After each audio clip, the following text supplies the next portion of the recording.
The British Raj, The History of the British in India and Pakistan. Written by Kelly Mass. Narrated by Doug Greene. Chapter 1. Who were the British Raj? British Raj.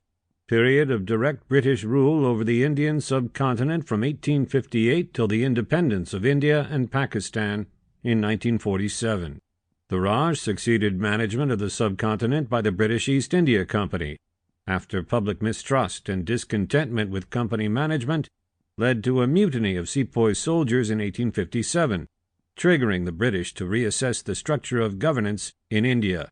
The British government acquired the company's assets and enforced direct rule. The Raj was meant to increase Indian involvement in governance, but the helplessness of Indians to decide on their own future without the permission of the British caused a progressively determined independence movement. Though trade with India had been highly valued by Europeans since old times, the long path between them went through many potential challenges and obfuscations from intermediaries, making trade risky, undependable, and pricey.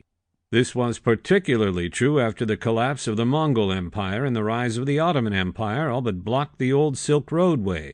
As Europeans, led by the Portuguese, started to check out maritime navigation paths to bypass intermediaries, the distance of the endeavor needed merchants to establish strengthened posts.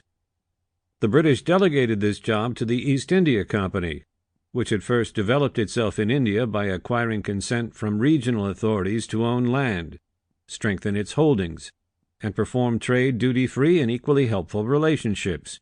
The company's territorial paramountcy started after it ended up being associated with hostilities, sidelining competing European businesses, and ultimately defeating the Nawab of Bengal and setting up a puppet in 1757.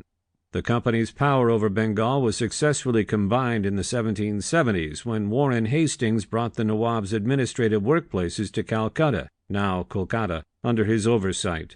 About the exact same time, the British Parliament started managing the East India Company through succeeding India Acts, bringing Bengal under the indirect control of the British government. Over the next 8 decades, a series of wars, treaties, and additions extended the rule of the company across the subcontinent, ruling over the majority of India to the persistence of British rulers and merchants. The Sepoy Mutiny of 1857. In late March in 1857, a Sepoy Indian soldier in the use of the East India Company called Mangal Pandey assaulted British officers at the army fort in Barakpur. He was apprehended and after that carried out by the British. Sample complete. Ready to continue?